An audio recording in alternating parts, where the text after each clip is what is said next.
Hello, hello, bonjour à tous, bienvenue dans cette vidéo sur le décryptage des énergies de 2018. Alors, donc on vient de rentrer, on doit être le 6 janvier, on vient de rentrer dans l'année 2018, donc je vais commencer en fait cette vidéo je dirais d'étalage de ce qui m'a paru important par la numéro. Euh, on change d'année, donc on change d'énergie de base. Cette énergie de base, elle est un peu particulière parce qu'on va voir que c'est un maître-nombre, donc il y a des choses un petit peu particulières qui risquent de nous être demandées à ce titre-là. Et puis au niveau astro, on verra comment cette année en fait porte en elle une espèce de début de guérison, en tout cas de proposition de guérison sur les énergies inversées de 1933 à 1940. C'est pas très chouette, mais c'est pourtant la vérité.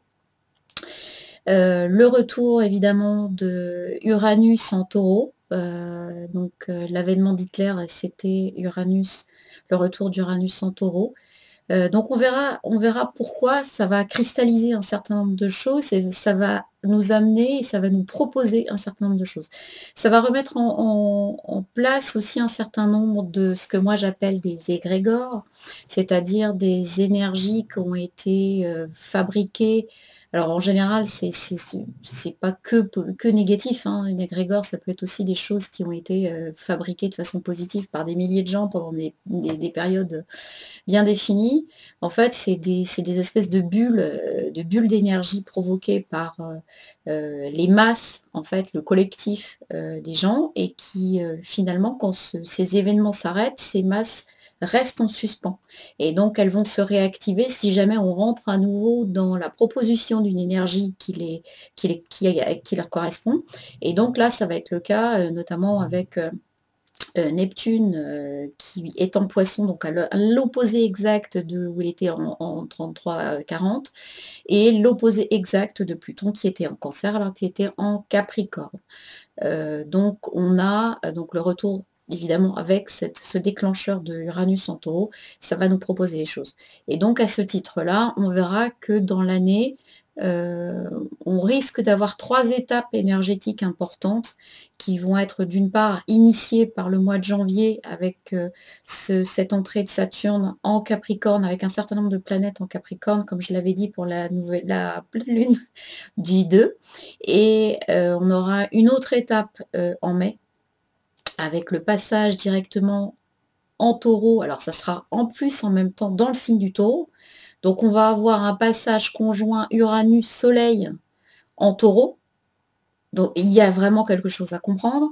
Et donc, dernier passage, dernière étape intéressante de l'année 2018, c'est quand Jupiter, évidemment, quittera le Scorpion pour rentrer en Sagittaire.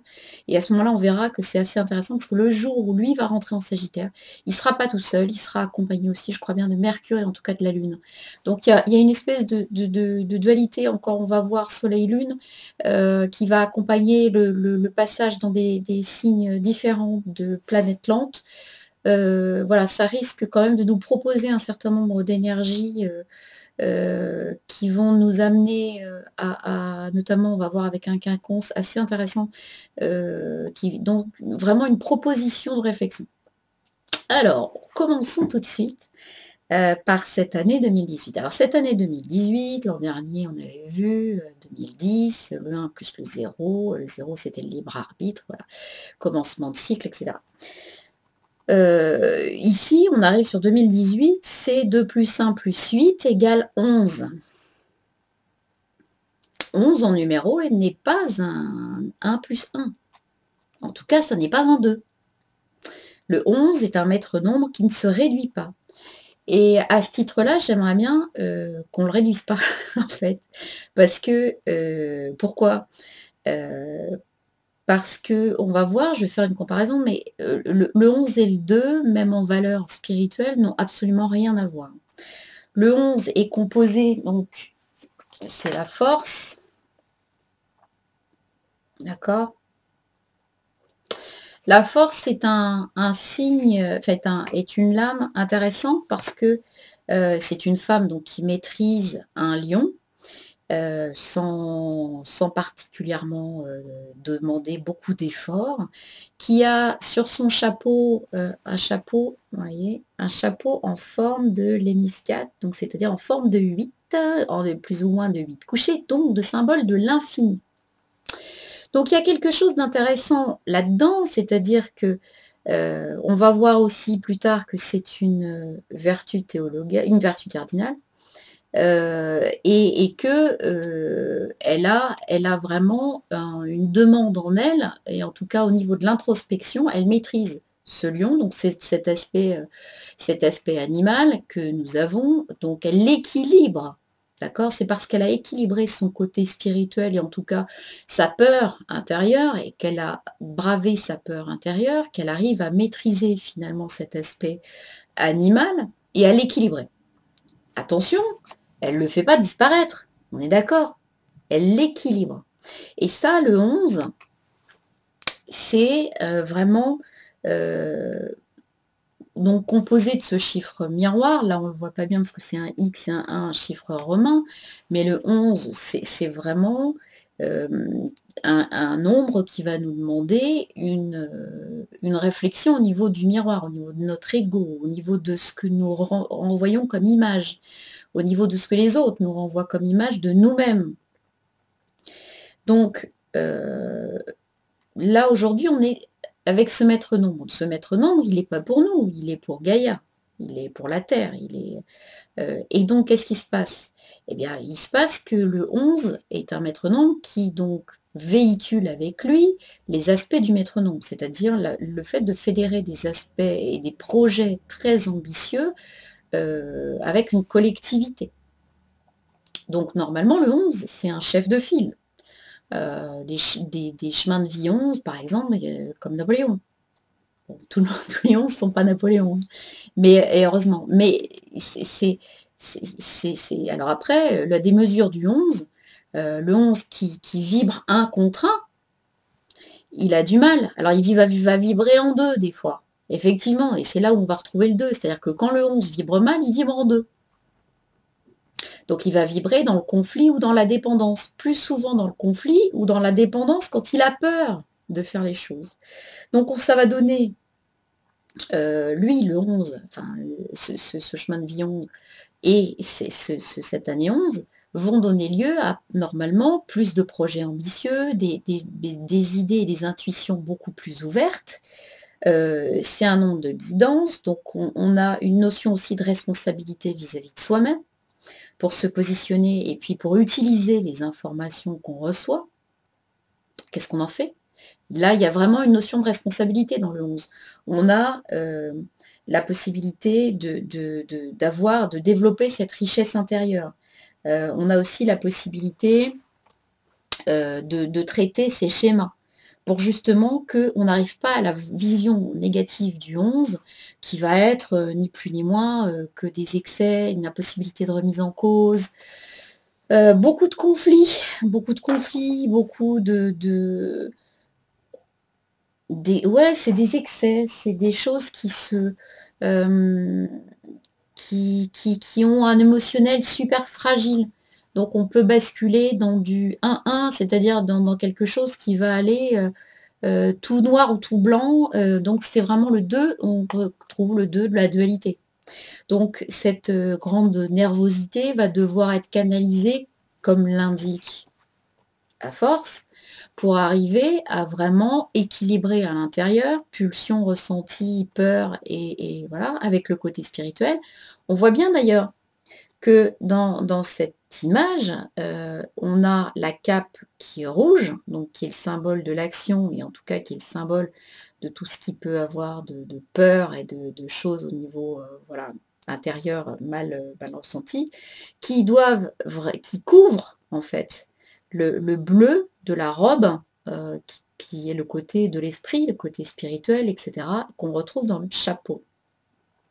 Donc, le jaune, c'est la matière neutre, finalement, et c'est l'action sur la matière neutre, n'est là que par l'équilibre de la cape, de la robe et du chapeau.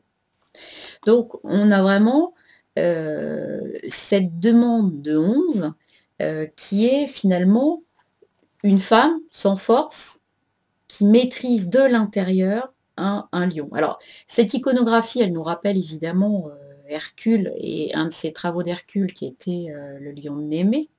Donc d'ailleurs, c'est la force est souvent, représentée, comme je dirais, comme Hercule, hein, il y a une signification, il y a en tout cas, il y a une iconographie commune. Heu, Quand, donc Hercule aussi a été victime de ses passions et de ses peurs, aussi, et il a bien fallu qu'il utilise, tout ça pour pouvoir vaincre, le lion de Némée. La force, c'est une donc le 2, qui est sous-jacent derrière ici, ne peut être que l'aspect négatif de la chose. Alors l'aspect négatif, les 2 lames sont le 2, je rappelle, c'est la papesse.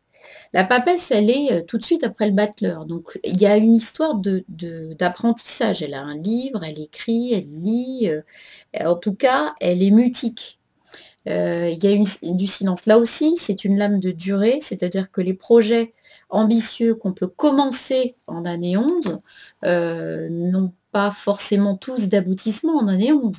On est d'accord que c'est quelque chose qui doit avoir je dirais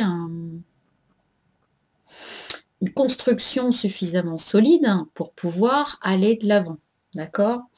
Donc on a une sorte effectivement de conciliation qui arrive pour pouvoir, avancer et en tout cas mettre dans la pratique et dans la matière ces projets.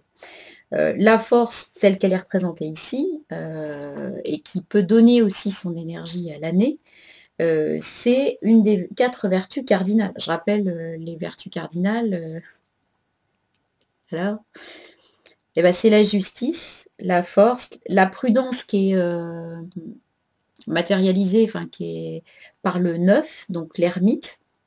Et la tempérance qu'on connaît bien, qui est le 14 avec ses bros qui, s'équilibre, encore une histoire d'équilibre et justement de maîtrise des à-coups, en fait. À chaque fois, il faut bien avoir conscience que quand le balancier il part d'un côté, il faut qu'il reparte de l'autre, quoi.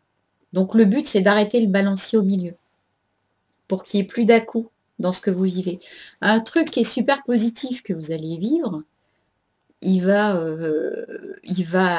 remonter sur du négatif si vous ne savez pas l'équilibrer, en fait. Et de l'autre côté, ça va être pareil. Donc le but, c'est pas de vivre que que du même côté du balancier, on ne peut pas. Le but, c'est d'arrêter le balancier pour que globalement les choses qui soient bien équilibrées ne nous déversent pas d'un côté blanc ou d'un côté noir. Donc pardon. Donc cette vertu cardinale de la force, elle fonctionne en fait comme dans notre système judéo-chrétien, et là on la voit marquée, dans le tarot de Marseille, elle fonctionne je dirais un des socles avec les 3 autres, un des socles de la guidance de l'homme, en tout cas dans le christianisme, dans le premier christianisme. On voit apparaître les vertus, alors elles sont représentées sous certains tympans, par exemple. Dans certains tympans ou dans certains bas-reliefs, d'églises, vous avez, notamment plus à la Renaissance, mais vous avez des bas-reliefs avec, la force ou avec, la tempérance notamment ou avec, la prudence. Ça, c'est le socle. Les 4, on estime qu'un bon, quelqu'un qui commence à comprendre un petit peu le message religieux va cultiver ces 4 vertus.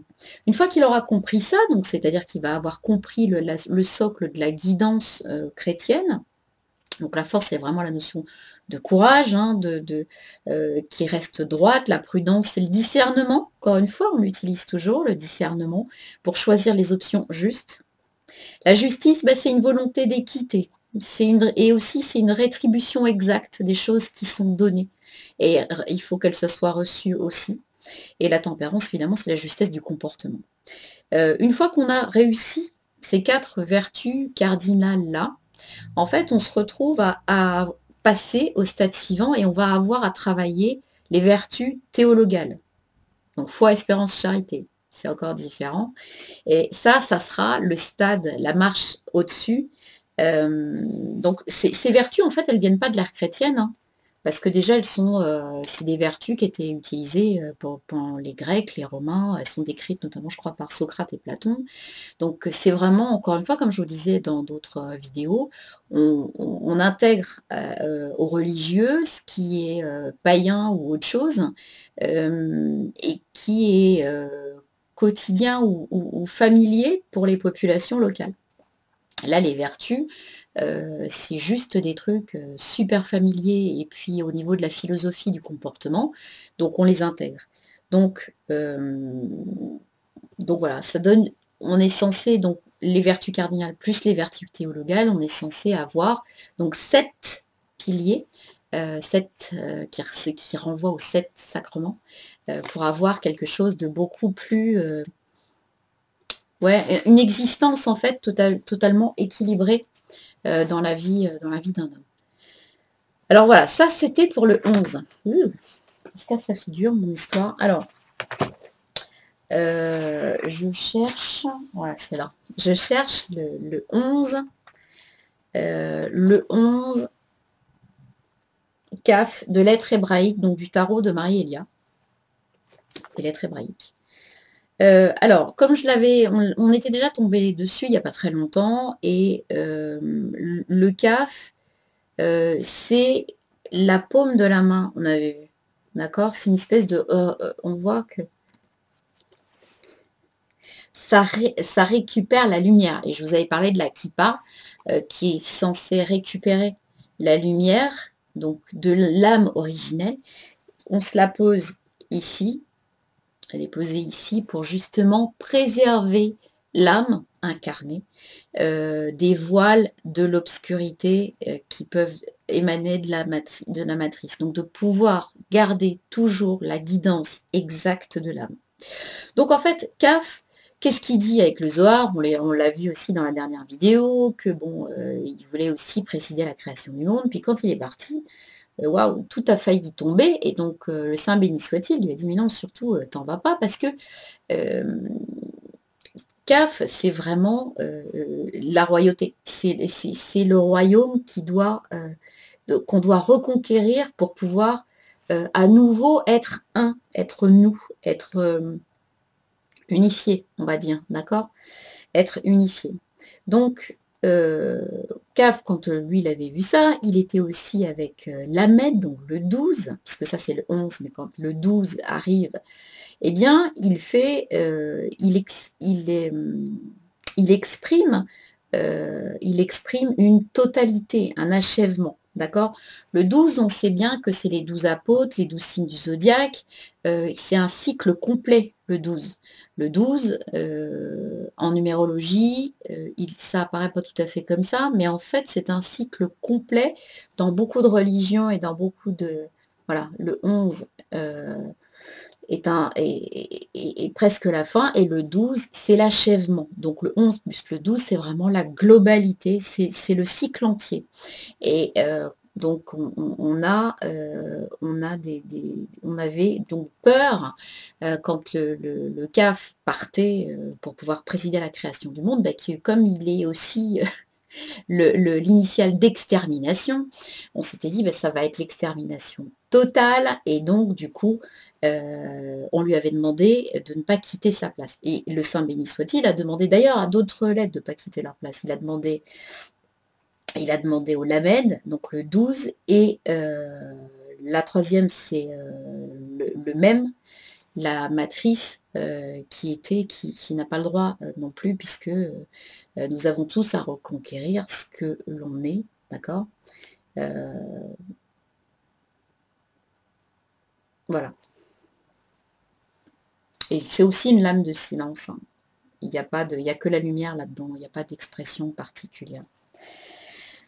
Donc voilà, on est sur quelque chose qui est le 11 et qui n'est pas forcément quelque chose de super simple à gérer au niveau individuel, c'est-à-dire qu'on est vraiment embarqué, et on le verra avec Saturne qui a une notion qui nous impacte par sa notion de responsabilité, en ayant en étant passé en Capricorne. Donc voilà, on est sur quelque chose qui est plus grand que nous et qu'il va falloir qu'on apprenne à regarder. Donc en fait, ne pas se regarder nous, mais regarder vraiment l'extérieur. Et pour pouvoir adhérer à l'extérieur, en fait, changer et équilibrer l'intérieur. En tout cas, ce qui reste à équilibrer. Je voudrais aussi, donc, toujours, pas forcément en numéro, mais simplement de parler du 18, puisqu'on est sur du 18. Donc le 18, c'est la Lune. On est sur donc une énergie qui est une énergie féminine, une énergie de magie, mais une énergie aussi, c'est une lumière indirecte, la Lune. Elle reflète quelque chose, elle reflète le Soleil. Donc à ce titre-là, dans la Lune, on a de l'illusion, on a ce qui est caché, on a ce qui est inconscient. On a aussi des notions de cycle. On a le passé, l'histoire, tout ce qui est un petit peu, tout ce qui est caché. Et comme c'est le 8, c'est le 18, 1 plus 8, on nous demande de façon corollaire, de prendre du recul. 9, l'ermite. Et donc, 1 plus 8 égale 9, donc ce 9 va aussi faire écho au Saturne en Capricorne, qui nous demande de faire attention à la Terre, déjà et d'une, et ensuite de faire preuve de ce fameux discernement dont on parlait tout à l'heure avec la vertu cardinale de la force. On a une autre vertu cardinale ici, qui est la prudence, donc qui est sous forme de l'ermite, et qui nous demande de prendre le temps de réfléchir pour ancrer les choses.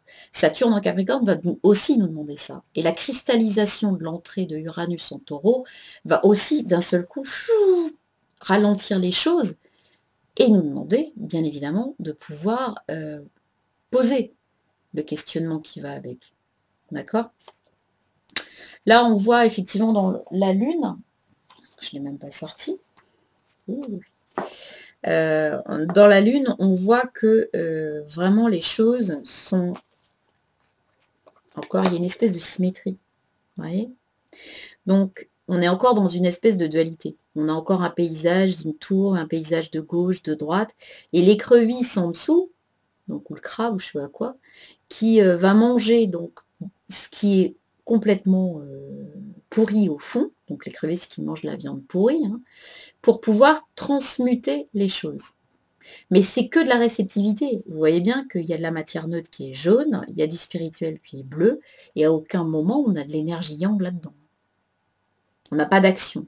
Donc peut-être que 2018, ça tend à vouloir dire aussi que l'action qui est entreprise n'est pas à notre niveau. Je veux dire en tant qu'action yang, c'est-à-dire en tant qu'action dans la matière, il y a peut-être que de la réflexion, du discernement par rapport à l'illusion et par rapport aux messages qui sont envoyés au-delà de ce qui est présenté frontalement. D'accord?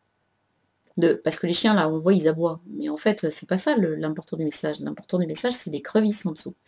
Donc, et la lune qui évidemment reflète des choses qui, vous voyez, elle goûte. Les gouttes, par contre, ont du rouge. Donc les gouttes, la résultante, va nous demander d'agir. Mais après avoir pris ce recul et avoir intégré ce principe de réflexion, je pense. Puisque la réflexion, elle réfléchit la lumière du soleil. Il y a aussi un autre truc dans la lune, c'est son lien avec la Terre, en fait, parce qu'on parle de la Terre, enfin, voilà, on parle de la Terre pour le 11, et en fait, de voir que la Lune apparaît dans le chiffre, mais évidemment, c'est le couple Soleil-Lune. Donc, la Lune est dépendante du Soleil-Lune, Terre-Lune.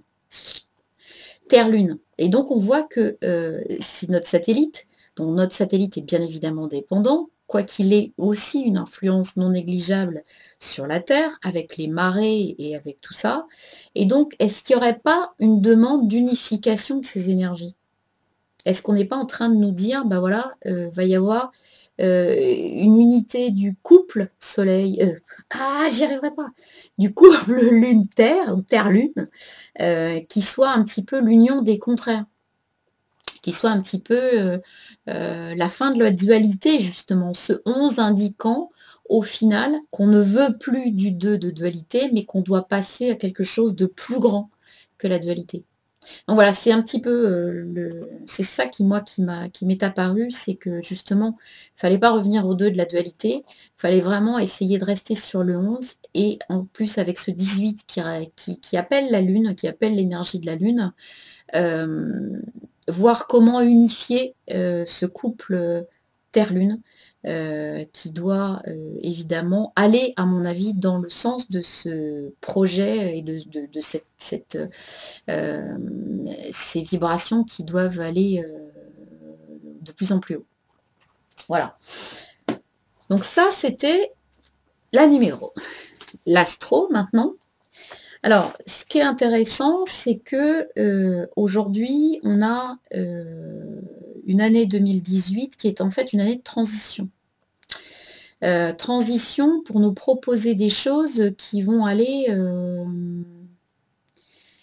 voilà, il y a vraiment des choses lourdes dont il faut qu'on prenne, conscience.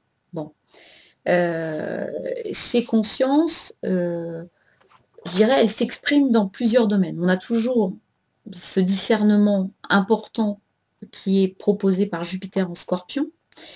Donc Jupiter, c'est évidemment les secrets qui vont pouvoir être dévoilés, c'est etc. Lui, il va être rétrograde cette année, d'accord? Il va être de rétrograde de mars à juillet à peu près. Et il passe en Sagittaire, je vous ai dit, je crois le 9 novembre. Donc ça sera la 3e étape.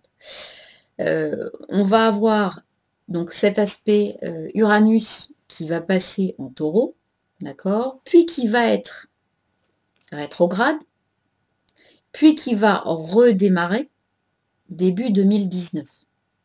Ce qui veut dire que, et vous allez voir avec, ça correspond aussi avec l'énergie du quinconce qui va faire avec Saturne,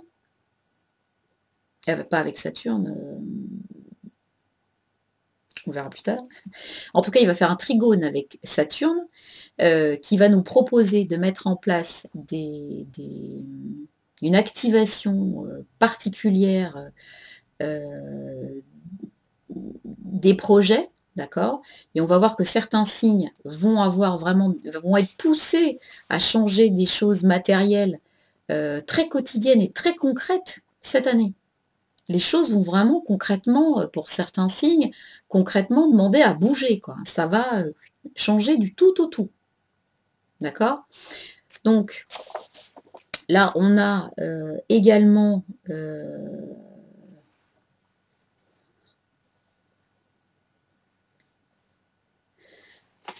on a Neptune qui ne va pas bouger, et puis on va voir que Mars va quand même être intéressant dans son positionnement cette année. Alors, Jupiter en Scorpion, on a dit que c'était tout ce qui était étatique, etc., qui représente la fonction, la chance, le dynamisme, mais également une espèce de recherche d'idéal, une espèce de recherche dans Scorpion, il va représenter la recherche de la vérité, une volonté de transparence, de compréhension des religions, des philosophies, de la compréhension finalement des lois de l'univers. Comment est-ce que ça marche? Pourquoi est-ce que ça marche comme ça? Est-ce que c'est vraiment religieux? Est-ce que c'est vraiment quelque chose qui n'est pas plus grand que nous? Etc. etc. Donc en 2018, on verra que Jupiter, il va aller très loin, mais il va revenir dans sa rétrogradation. Et donc, en 2018, il va vraiment concerner les 2 derniers décans, globalement des signes fixes. D'accord? Il va être en relation très, très importante avec les signes fixes. Les signes fixes, c'est qui? C'est le Taureau, c'est le Lion, c'est le Verseau. Taureau, Lion, Verseau et Scorpion. Voilà, je ne retrouvais pas. Alors, Uranus en Taureau. Uranus en Taureau, ça c'est intéressant, c'est presque, avec Saturne en Capricorne, le truc de l'année. C'est la pleine conscience dans la matière, d'accord? Donc en taureau, il va arriver, il va se cristalliser tout de suite parce que Uranus, c'est l'uranium tel qu'on le connaît et c'est une planète d'air qui va rentrer dans la Terre.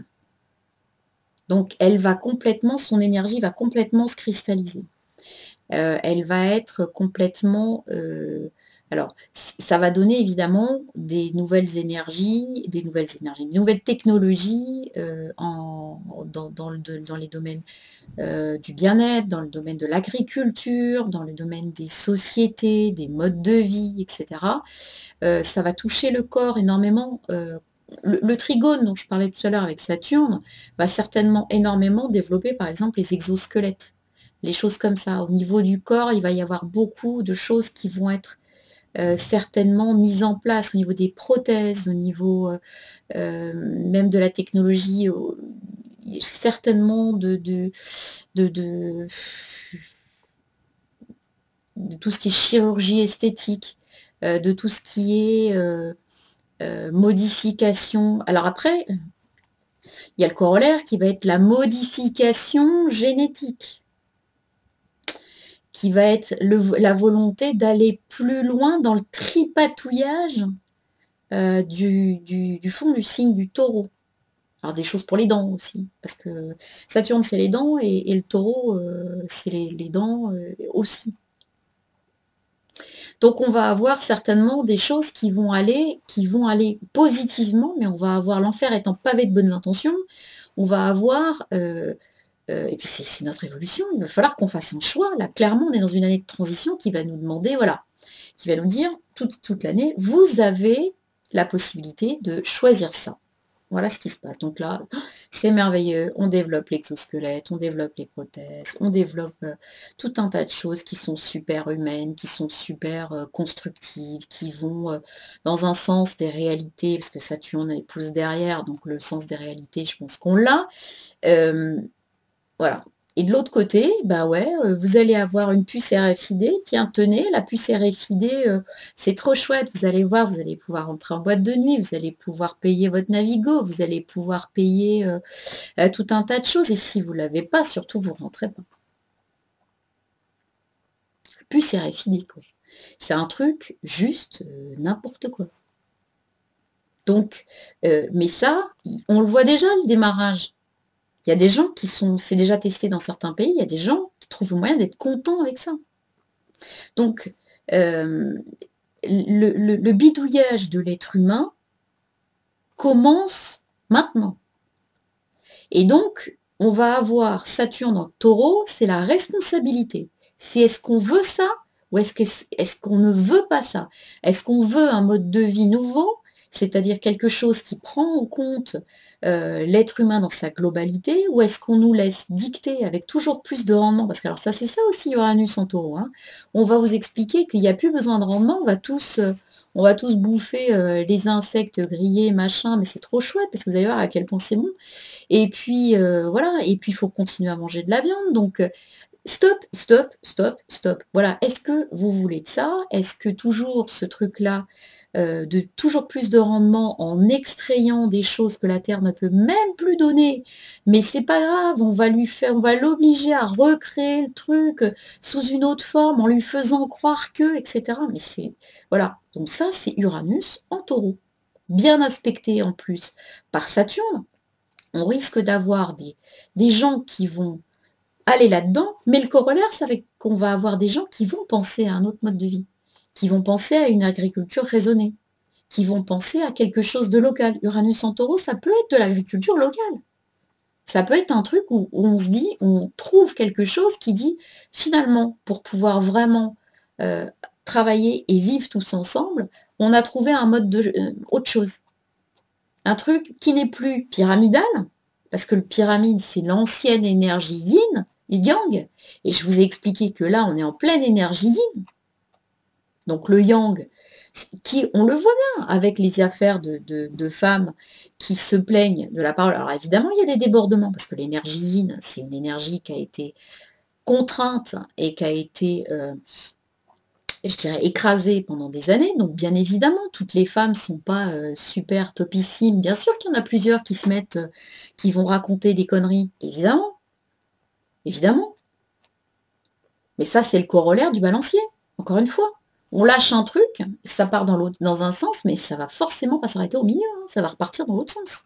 Donc un truc qui est très bien au démarrage, forcément, il faut l'accepter. C'est comme ça, jusqu'à ce qu'on arrive à arrêter le balancier au milieu.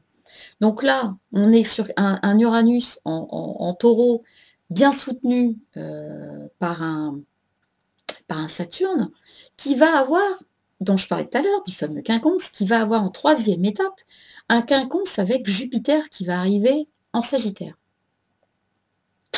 Et Jupiter qui va arriver en Sagittaire, c'est vraiment l'état qui va essayer de pouvoir mettre les choses dedans. Mais c'est aussi de l'idéal. Il va y avoir un idéal qui va se développer en plus pour pouvoir mettre en place tout ça. Et puis Jupiter, dans Sagittaire, il est chez lui, il est dans un signe de feu et tout ça. Donc il va y avoir évidemment des débordements du Jupiter en Sagittaire. C'est forcément, il va y avoir de l'orgueil, de la présomption. Il va vouloir aller trop loin, il n'y a pas de limite. Forcément, il va vouloir aller trop loin. Mais il va y avoir aussi des gens qui auront Saturne bien placé, qui auront cet idéal bien placé et qui vont pouvoir proposer des choses viables. Et ce Saturne, lui, en Capricorne, il va donner cette envie de responsabilisation à des gens qui sont venus avec des missions particulières. Et cette envie de responsabilisation, ils vont la tester cette année. Alors, cette année jusqu'à 2019, avec les rétrogradations des uns et des autres entre Saturne et Jupiter et Uranus, on va avoir la possibilité d'avancer sur justement des tests énergétiques là-dessus, c'est-à-dire des propositions de choses, de mode de vie, de nouvelles idées, des choses comme ça qui vont arriver et qui vont nous proposer, qui vont vraiment nous proposer des nouveaux modes de vie, une proximité à la nature et au corps qui va forcément arriver et qui va... évidemment, dans d'autres... et c'est là où je parlais des égrégores de 39-45, entre guillemets, c'est-à-dire que la proximité au corps, alors Uranus, quand il est revenu en Taureau, il a donné, clac, une inversion de Neptune qui n'était pas en Poisson ni en Vierge, donc vraiment on découpe, c'était dans les histoires de santé, de vie quotidienne, il y en avait un flou artistique là-dedans. Pluton, non pas en Capricorne, donc non pas dans un signe de responsabilisation, mais dans un signe de destruction, je dirais, de famille, de clan, dans des noirceurs, des choses très très noires.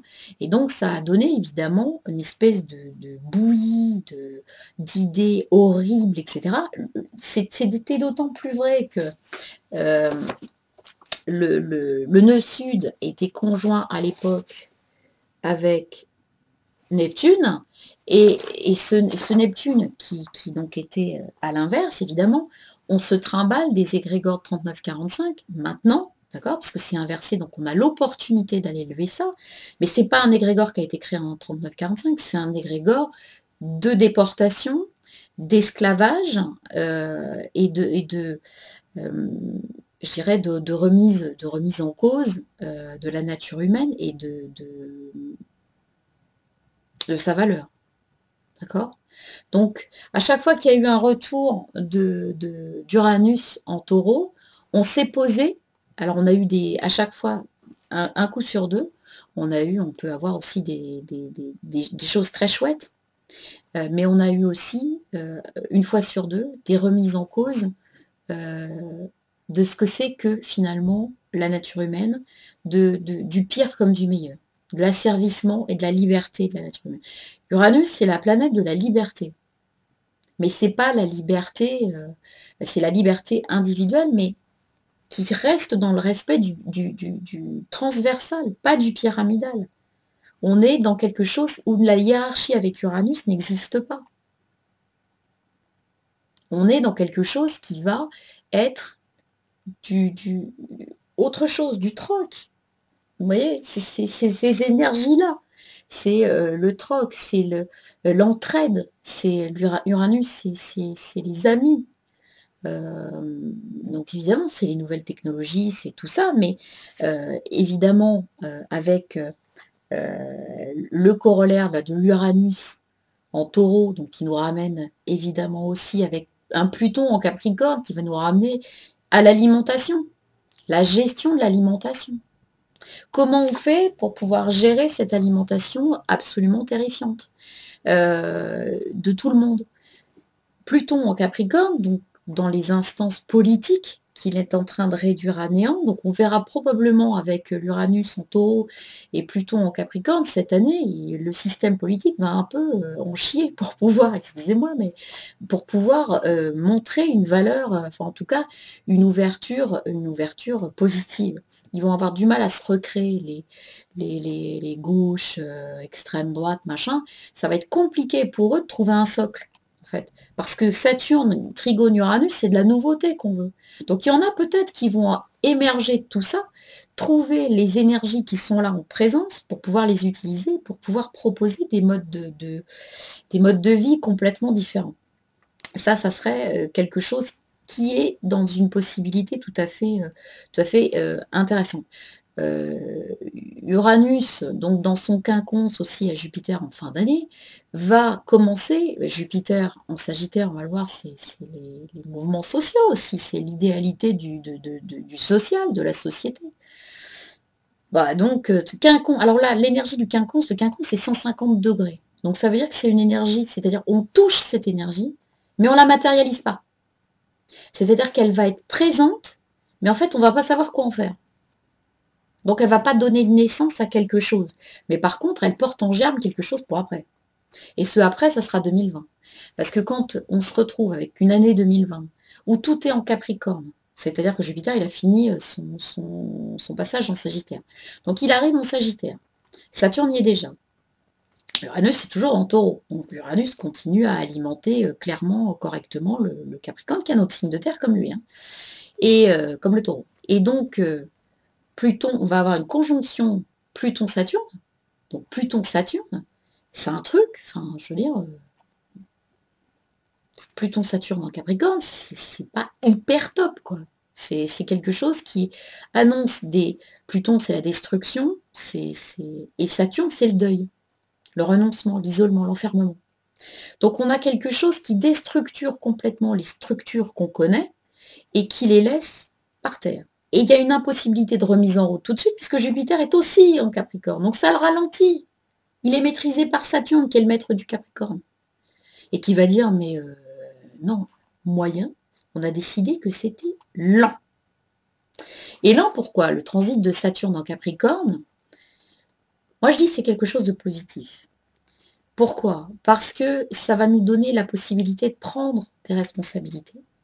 Ça va nous donner la possibilité de voir ce qui est important pour nous et d'assurer, de concrétiser, parce qu'il y a un énorme pouvoir de concrétisation là-dedans.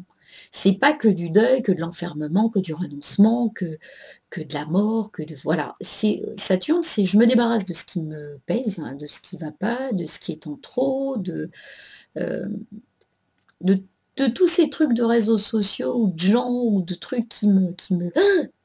Et je regarde ce qui se passe quand moi, je suis bien en paix à l'intérieur de moi. Voilà. Et tout ce qui va être autour, finalement, j'en ai pas besoin.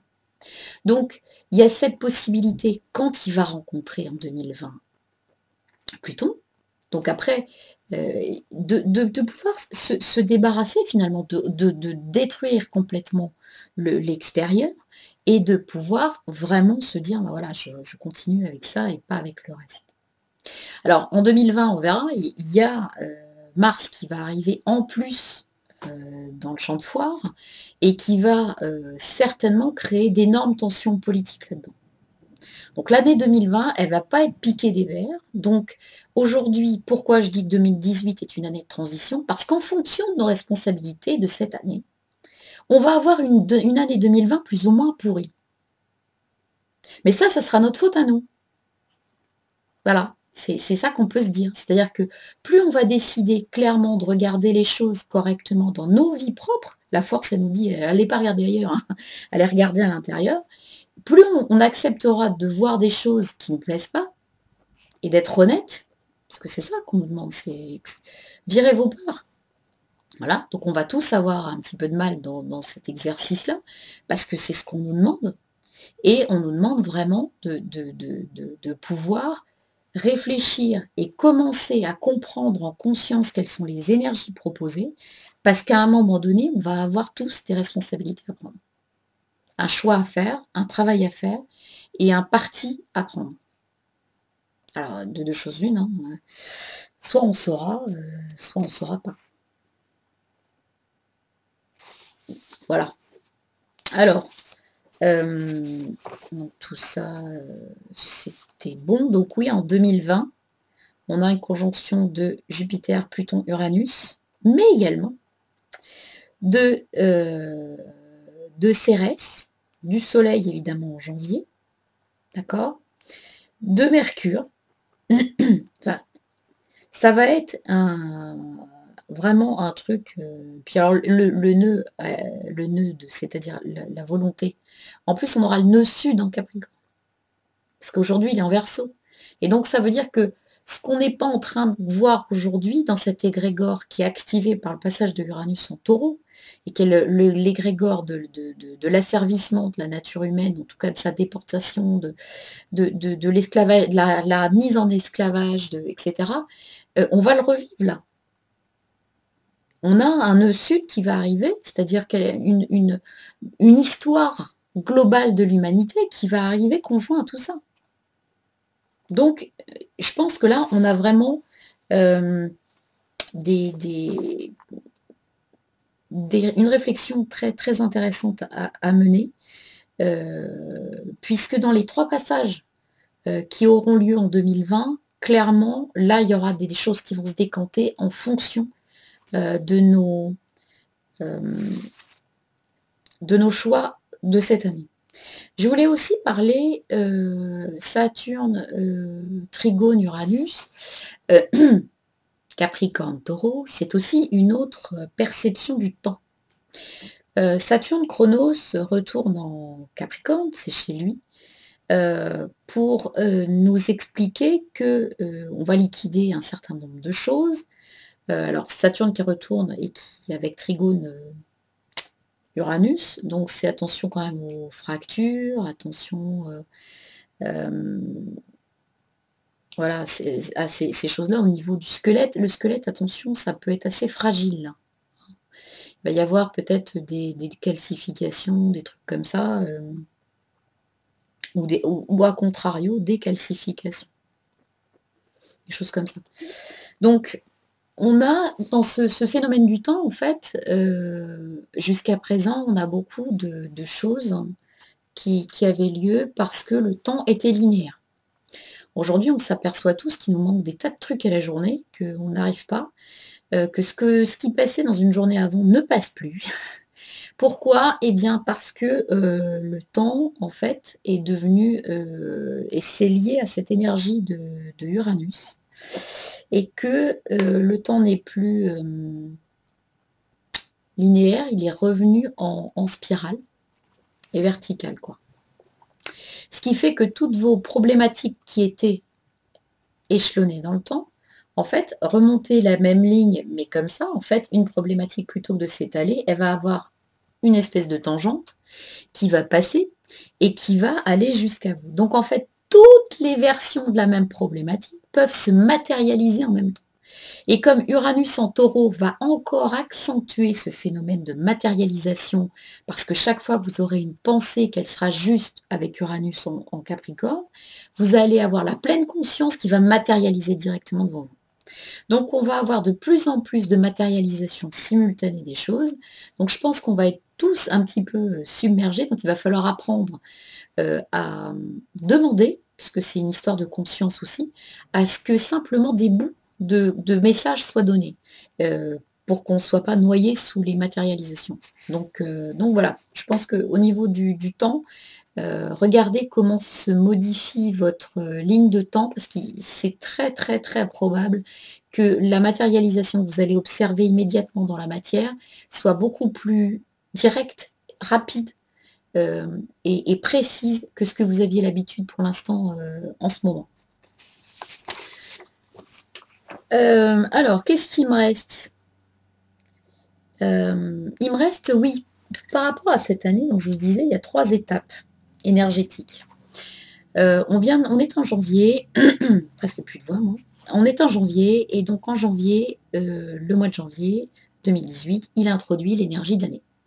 À ce titre-là, en ce moment, on a 5 planètes en Capricorne, Vénus, Saturne, Pluton, Lune noire, enfin Lune noire c'est pas une planète, c'est un point fictif, et le Soleil.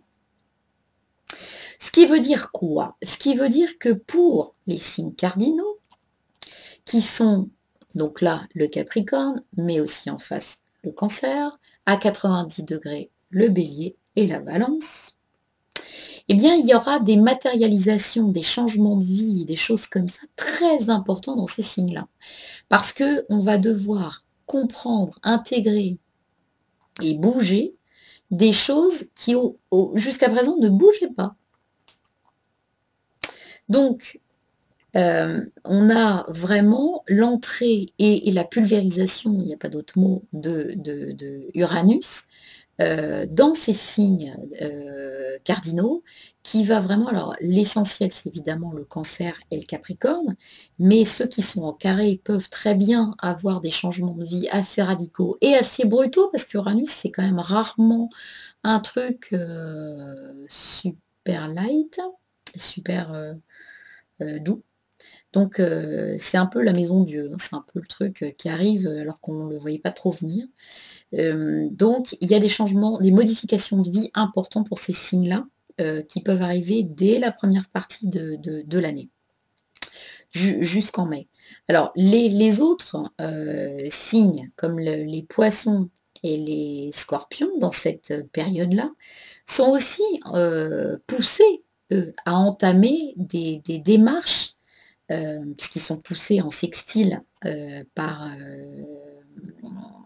Saturne, ils sont poussés à modifier aussi leur équilibre matériel. Il y a des choses qui vont bouger, des déménagements, des choses comme ça, qui vont forcément rentrer parce que l'équilibre actuel matériel n'est pas bon. Enfin, il n'est pas bon, il est considéré comme devant être changé. Voilà.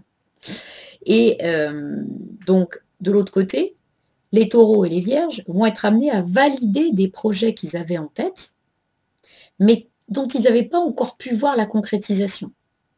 Donc là, d'un seul coup, on va avoir la possibilité pour les vierges et les taureaux avant mai de 2018 de pouvoir intégrer un certain nombre de choses qui vont pouvoir alors que ça semblait complètement bloqué, et bien là, ça va pouvoir devenir beaucoup plus simple et beaucoup plus précis.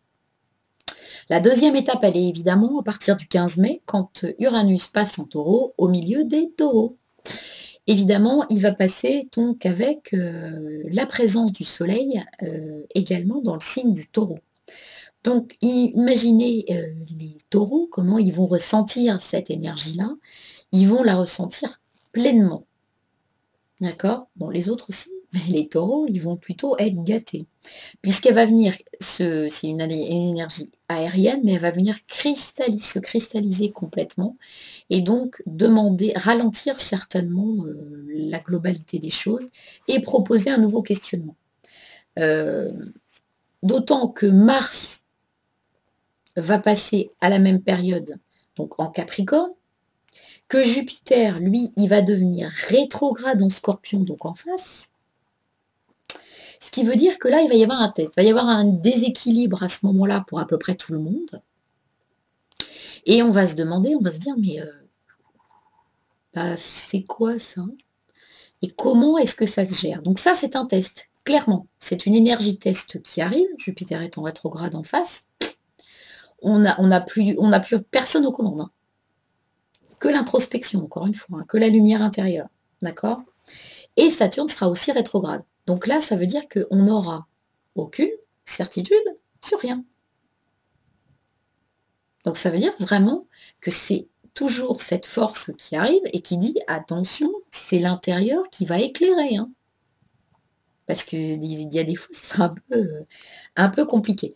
Donc vraiment là, notez bien, à partir du 15 mai, évidemment un peu avant, on est sur une période de test, d'accord?